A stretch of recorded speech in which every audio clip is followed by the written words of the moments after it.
అమరావతి విషయంలో పదే పదే వైసీపీ పొరపాటు చేస్తోందా? అమరావతికి జై కొడుతూనే చేస్తున్న ప్రచారంపై జనం కన్ఫ్యూజ్ అవుతున్నారు. క్లారిటీ లేదనే విమర్శలు గట్టిగా వినిపిస్తున్నాయి. ఎందుకో తెలియదు గానీ అమరావతి విషయంలో విపక్ష వైసీపీ మొదటి నుంచి రాంగ్ స్ట్రాటజీలోనే వెళ్తోంది అన్న డిస్కషన్ ఇప్పుడు రాజకీయ వర్గాల్లో జరుగుతోంది. గడిచిన కొద్ది రోజుల నుంచి వర్షాలకు అమరావతి మునిగిపోయింది, రాజధాని ప్రాంతం చెరువులను తలపిస్తోంది అంటూ వైసీపీ నేతలు వారి అనుబంధ మీడియా ఛానల్స్లో కథనాలు వండి వారిస్తున్నారు. ఇలా వస్తున్న కథనాలపై అమరావతి ప్రాంతవాసుల నుంచి పెద్దగా స్పందన రావడం లేదు. రాజధాని ప్రాంతంలో ప్రస్తుతం పనులు మొదలయ్యాయి. దానికోసం ఎక్కడికక్కడ గుంతలు తీసి ఉంచారు.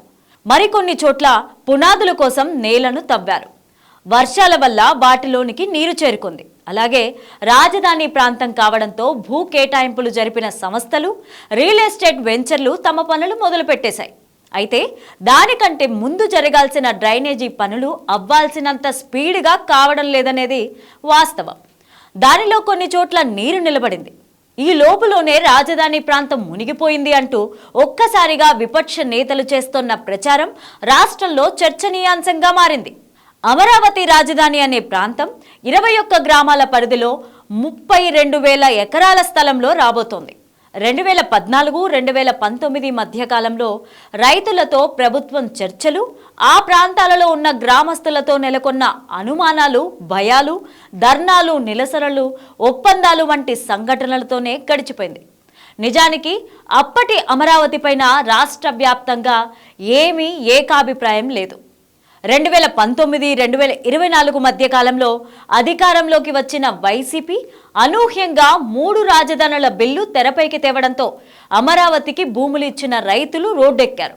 నచ్చ చెప్పాల్సింది పోయి వారితో జగన్ ప్రభుత్వం వ్యవహరించిన తీరు రాష్ట్ర వ్యాప్తంగా విమర్శల పాలైంది. దానితో 2024 ఎన్నికల సమయానికి అమరావతిపై రాష్ట్ర వ్యాప్తంగా ప్రజల్లో తెలియకుండానే ఒక అసమ్మతి వచ్చేసింది. దాని ప్రభావం ఆ ఎన్నికల ఫలితాలలో కనిపించింది కూడా. ఇది ప్రస్తుత కూటమి ప్రభుత్వానికి పెద్ద బూస్టునే ఇవ్వడంతో అమరావతి పనులు ఈ టైంలో కొంతమేర పూర్తి చేయాలనే ఉద్దేశంతో వేగంగా పనులు చేస్తున్నారు. అయితే రాజధాని ప్రాంతం నుంచి వర్షపు నీరు బయటికి పోయేలా చేయాల్సిన ఏర్పాట్లపై మాత్రం మరింత శ్రద్ధ పెట్టాల్సిన అవసరం ఎంతైనా ఉంది. దీనిపైన రాజకీయ విశ్లేషకులు, అనుభవజ్ఞుల నుంచి విమర్శలు వెలువడుతున్న మాట వాస్తవం. అయితే సరిగ్గా ఇక్కడే విపక్ష వైసీపీ పొరపాటు చేస్తోంది అన్న వాదన పొలిటికల్ సర్కిల్లో వినబడుతోంది. రాజధాని రైతుల నుంచి ఎలాంటి విమర్శలు వినిపించని ప్రస్తుత తరుణంలో అమరావతి మునిగిపోతుంది, అక్కడ చేపలు తిరుగుతున్నాయంటూ చేస్తున్న విమర్శలు నేతలకి బూమరాంగ్ అయ్యే ప్రమాదం లేకపోలేదనే వాదన వినిపిస్తోంది. అమరావతి పైన వైసీపీ ఎజెండా ఇప్పటికీ స్పష్టంగా కనిపించడం లేదు. అవునన్నా కాదన్నా 2024 ఎన్నికల అమరావతి రాజధాని ఎజెండానే సాగాయి. ప్రజలంతా స్పష్టంగా తీర్పునిచ్చాక అమరావతికి ఏపీకి ఏకైక రాజధానిగా వైసీపీ ఒప్పుకున్నట్టే కనిపించింది. దానికి తగ్గట్టే పార్టీ అధినేత జగన్మోహన్ రెడ్డి కూడా అమరావతిని నాగార్జున యూనివర్సిటీ పరిధిలో పెడితే బాగుంటుంది కదా అని అనడం వైసీపీ తన స్టాండ్ మార్చుకుంది అన్న వాదనకు బలాన్నిచ్చింది. అయితే ఇప్పుడు రాజధాని మునిగిపోయింది అంటూ వైసీపీ నేతలు చేస్తున్న విమర్శల అంతిమ ఫలితం ఏంటి అనేది వైసీపీ దగ్గర స్పష్టత ఉందా అనేది అనుమానమే.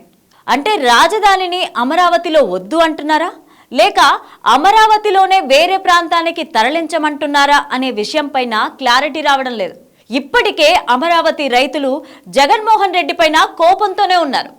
అది వారి మాటల్లోనే తెలిసిపోతుంది. గత పాలనలో జరిగిన పరిణామాలు, వారు ఎదుర్కొంటున్న కేసులు వారిని అలాంటి అభిప్రాయంలోకి నెట్టేశాయి. అలాంటి తరుణంలో తిరిగి వారికి దగ్గరయ్యే ప్రయత్నం చేయాల్సిన విపక్ష పార్టీ అదే అమరావతి పైన విమర్శలు చేయడాన్ని అధికార కూటమి తనకు ఆయుధంగా మార్చుకునే ప్రయత్నం చేస్తోంది. ప్రజలు ఏదైనా ఒక సమస్యపై బయటకు వస్తే వారి తరపున విపక్షాలు పోరాటం చేస్తాయి. కానీ అమరావతిలో దీనికి రివర్స్లో జరుగుతోంది. నిజానికి అమరావతి రైతులు ఆందోళన చెందుతుంది తమకు ఇస్తామన్న ప్లాంట్లు ఇంకా ఇవ్వకపోవడం, అమరావతి పనులు అంతకన్నా వేగంగా జరగకపోవడం పట్ల. అలాగే కొత్తగా మరో 34,000 ఎకరాల భూమి సేకరణ చేస్తామని చెప్పడంతో తమ పరిస్థితి ఏంటి అనే దానిపైన వారు ఆగ్రహంతో ఉన్నారు. దీనిపైన పోరాటం చేయడం ద్వారా అమరావతి ప్రాంతానికి దగ్గరయ్యే ప్రయత్నం చేసే అవకాశం వైసీపీకి ఉంది. కానీ వైసీపీ ఎంతసేపు వర్షాలు వస్తే అమరావతి మునిగిపోతుంది, భూములు చెరువుల్లాగా అయిపోతున్నాయంటూ చేస్తున్న విమర్శల ద్వారా అసలు ఏం సాధించాలనుకుంది అనే దానిపైన స్పష్టత లేకపోతోంది అనే అభిప్రాయం రాజకీయ వర్గాల్లో బలంగా నడుస్తోంది.